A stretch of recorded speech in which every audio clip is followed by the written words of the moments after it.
There's this issue that is being discussed in the political space, that is a brewing feud or a brewing battle between James Orengo and the Right Honorable Raila Odinga.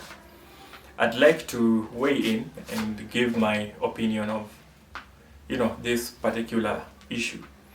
So the issue arising here is that Senior Counsel James Orengo does not feel right about the merger that Raila Odinga went into with Kenya's President William Ruto.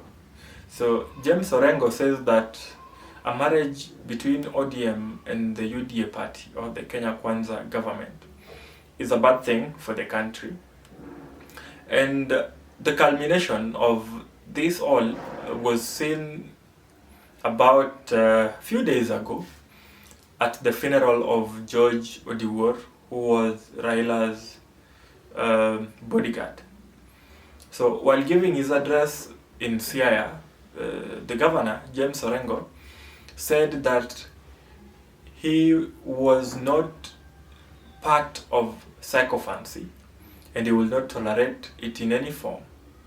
He said that development to the people is something that is sort of a right, and that leaders do not have to plead or be sycophants of the current regime to get development going in their constituencies or in their counties. And so after that, so many people were angry because the same message was kind of reiterated by ODM Secretary General Edwin Sifuna. People saw Orengo's speech as one that is inciting leaders or ODM leaders against working with the present government. In fact, after Orengo's speech, we have seen several quarters calling for his impeachment as a governor. We have seen several quarters claiming that Orengo, in his capacity as a governor, has not delivered, and so he has little to no right to speak in front of the president as he did. We have seen quarters like the Luo professionals threatening Orengo or anyone else who will speak against Raila's marriage with William Ruto. We've also seen big individuals like Professor Tom Ojienda saying that Professor James Orengo and Edwin Sifuna did not have any right or ought not to have spoken to the president the way they did. But the most interesting question is, why are people suddenly talking about James Orengo? Why is James Orengo suddenly a problem? You see, it's many people view it from different lenses, and we can view it from different lenses as well. I'll speak about it. So one, there's the lens of the Luo succession. Many people look at Orengo and the way he speaks presently, and they think that Orengo is angling himself to be a successor of Raila Odinga in the Luo politics. The other people look at it from an angle where James Orengo is seen as a voice of dissidents, a voice that echoes the tongues of Gachagua and those allied to him.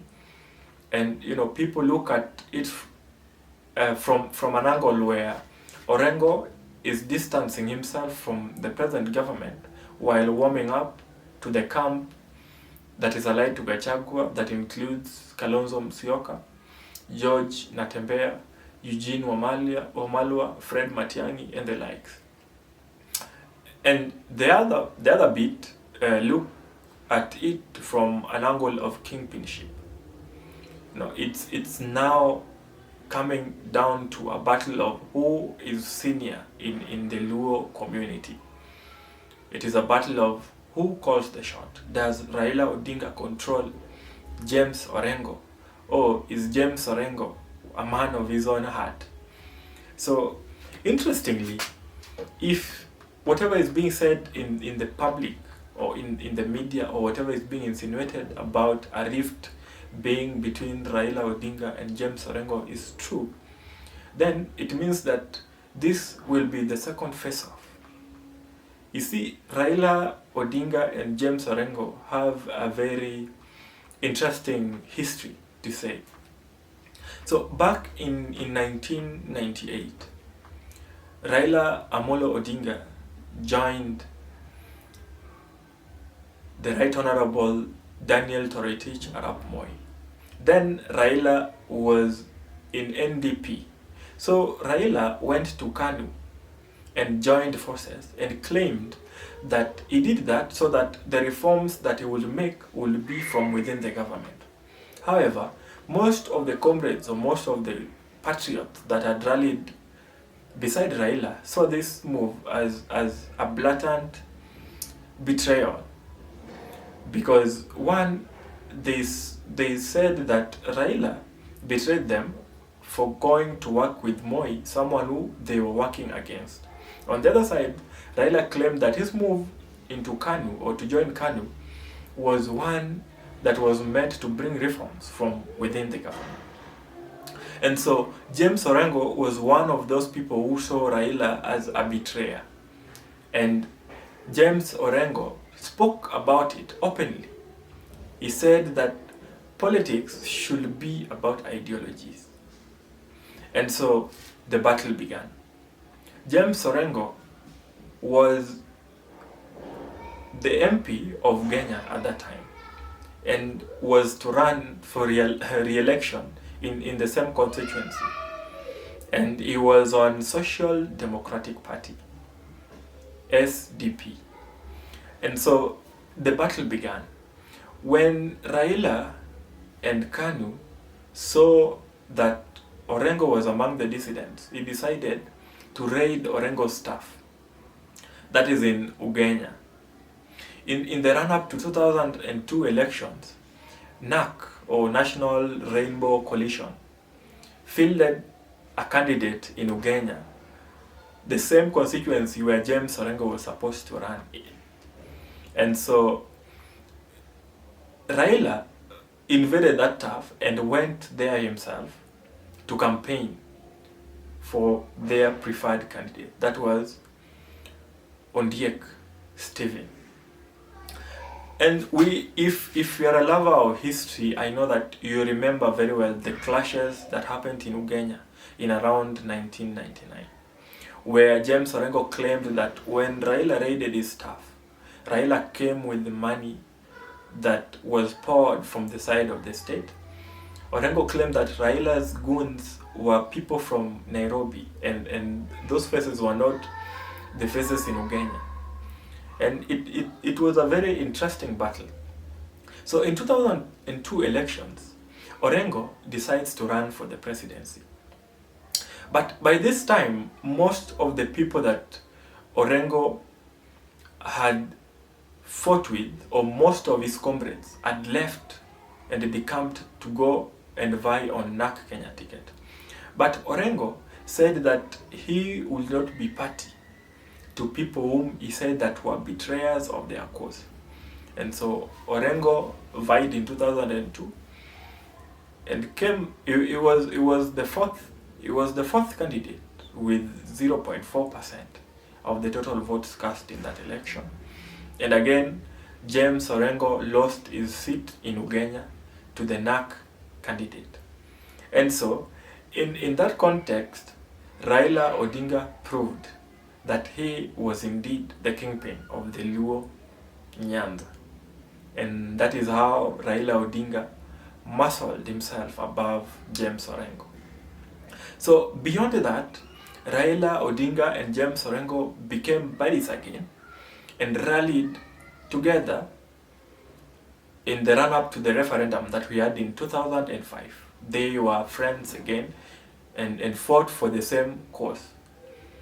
I believe that Orengo joined Raila because then the Orange Democratic Movement seemed like a pro-reform movement. And so they won big in 2005. And so in 2007, James Orengo, interestingly, runs for Ugenya seat. And this time he runs under ODM party, with flag bearer then was Raila Amolo Odinga. And Orengo wins. When we went into the coalition government, Raila Odinga rewards James Orengo. He became the Minister for Lands, and that we all know. And you know, that has been the bromance that has always been seen. Raila alongside James Orengo. Raila working as a national leader, while James Orengo seen as a legal mind or the constitutional symbol in the other side of the struggle. He has represented ODM, he has represented Raila Odinga and the subsequent coalitions that he has been for a very long time. And so here we are, Raila Odinga versus James Orengo. Raila Odinga is a man that pushes for absolute loyalty, while James Orengo is a man who claims to stand by ideologies. In one of the latest speeches that he gave, James Orengo claims that none of the people that we see today in the political space have the experience that he has in politicking. And so he says that he sees no need of platitudes, he sees no need to be a sycophant for him to survive in the political space in Kenya. But whether this will materialize is for you and I to watch. Till next time, thank you for tuning in.